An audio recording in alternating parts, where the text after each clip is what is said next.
Not far from Henna's walls there is a lake, Pergus by name, its waters deep and still. It hears the music of the quiring swans, as sweet as on Caister's gliding stream. Woods crown the waters, ringing on every side, their leaves like awnings barring the sun's beams. The boughs give cooling shade, the watered grass is gay with spangled flowers of every hue, and always it is spring.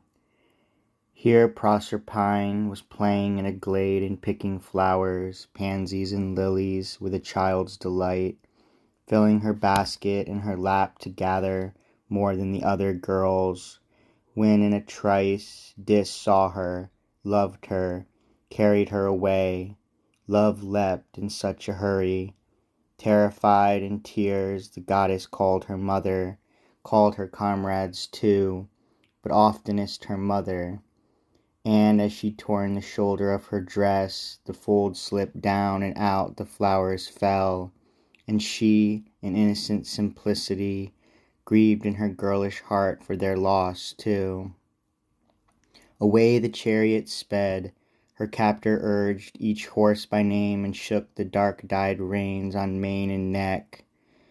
On through deep lakes he drove, on through Pelica's sulphurous pools that boil in reeking chasms, on past Syracuse, where settlers once from Corinth's isthmus built, between two harbors, their great battlements. A bay confined by narrow points of land lies between Arethusa and Cyane, and there lived Cyane, the most renowned of all the nymphs of Sicily, who gave her pool its name. Out of her water's midst she rose waist high and recognized the goddess. "Stop, Pluto, stop," she cried. "You cannot take this girl to wife against Queen Ceres' will.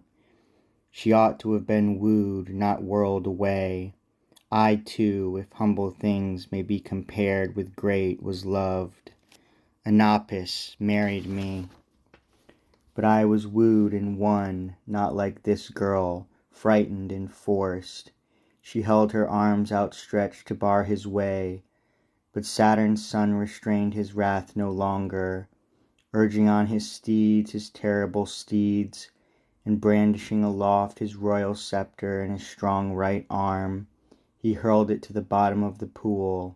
The smitten earth opened a way to hell, and down the deep abyss the chariot plunged. But Cyane, heartbroken at the rape of Proserpine, and at her pool's outrage, in silence carried in her heart a wound beyond consoling, and in endless tears she wasted all away. Into the pool, her pool, and she but now its deity, she spread dissolved. You might have seen her limbs soften, her bones begin to bend, her nails losing their hardness, all the slenderest parts, her wave-blue hair, her fingers, legs, and feet, were liquid first. The change is slight and short from delicate limbs to chilly water.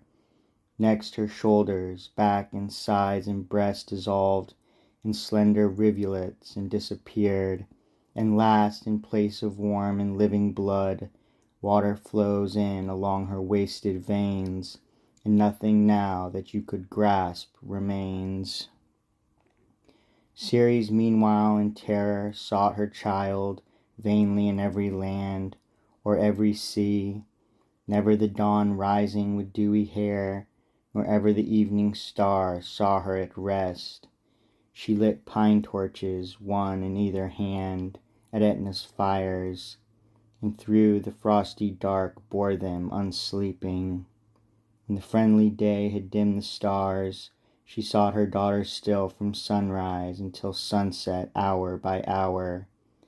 Weary she was and thirsty, for no spring had wet her lips, until she chanced to see a little cottage thatched with straw, and knocked on its low door. Then an old crone came out and looked at her, and when she asked for water, brought a sweet barley-flavored drink, and while she drank, a saucy, bold-faced boy stood by and laughed and called her greedy. She in anger threw the unfinished drink with all the grains of barley in his face. His cheeks came out in spots, and where his arms had been legs grew. A tail was added to his altered limbs, and then, to keep his power of mischief small, he shrank till he was tinier than a lizard. The crone, amazed, in tears, bent down to touch the changeling creature, but it fled to find a hiding hole. It has a name to suit its colored skin, a starry spotted newt.